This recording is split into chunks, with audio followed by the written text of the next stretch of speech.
बैठ गई है, चला नहीं रही है, बैठ गई है। ये जमीन किसकी थी? ये जमीन अरविंद पाटीदार की थी, ये जमीन सतराटी के गांव के लोगों की थी। क्यों भाई बदाम सिंह भाई कहाँ गए?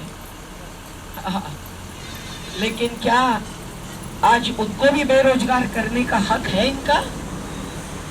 क्या सबको सबकी कमाई की भरपाई मिली है? आज जगह जगह जमीन छीनी जा रही है, आज जगह जगह किसानों को घाटे का सौदा भुगतना पड़ रहा है। और इसलिए ये लूटती है, ये लूट है। और लूट की छूट जो दी गई है सरकारों से, उनका उद्योगपतियों से एक बड़ा रिश्ता बन गया है। वो इलेक्टोरल बॉन्ड नहीं है केवल, वो पैसे का बॉन्ड है, वो वोटों का और नोटों का बॉन्ड है। ऐसी स्थिति में जिस दिन हम तिरंगा फहराते हैं, एक दिन तो हम याद करें कि खेती बचाना हमारा कर्तव्य है, हमारा फर्ज है, हमारे सामने चुनाव नहीं चुनौती है। तो खेती बचाओ देश बचाओ, खेती बचाओ देश बचाओ, खेती बचाओ देश बचाओ। आपके भी गांव में कहीं ना कहीं टुकड़े टुकड़े खेती होगी, कोई भाई चलाता होगा, कोई भतीजा आ गया होगा।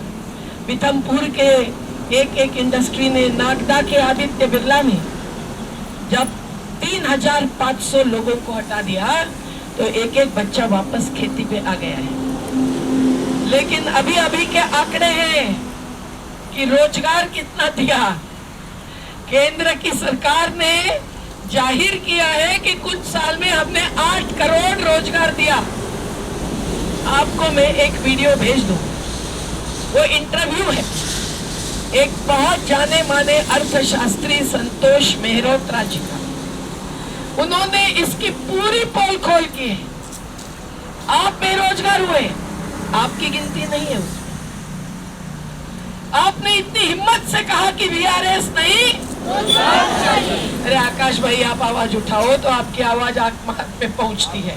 हमें रोजगार नहीं, हमें वीआरएस नहीं, हमें वीआरएस नहीं। तो देखिए सही गिनती नहीं होती है कि बेरोजगारी चोटी पर पहुंच गई है। छोटे छोटे फेरी वालों को हटाया गया है, उनको भी लड़ना पड़ रहा है। जबकि फेरी वाला कानून 2009 में लाने के लिए हमने जंग छेड़ी थी। कलकत्ता से शुरू करके हर जगह हमने जिनको हटाया था उनको फिर से बिठाया था, क्योंकि गरीबों का बाजार फेरी वाला ही होता है। जब मगर खेड़ी में बाजार लगता है, आप भी सब बाहर निकल कर जाते होंगे। क्या मिर्ची और कोथिमीर लेने के लिए आप मॉल में जाते हैं? नहीं। तो ये सब बात रोजगार छोटे उद्योगों के आधार पर, गृहोद्योगों के आधार पर, स्वयं रोजगार के आधार पर बढ़ता है। संविधान के अनुच्छेद 43 में ये बात लिखी हुई है कि गृहोद्योगों को आगे बढ़ाओ। तो यही इतनी बड़ी 2 मिल्स चलाने के बदले छोटे छोटे लूम्स लगाकर अगर चलाते तो महेश्वर से यहाँ तक सबको रोजगार मिल जाता।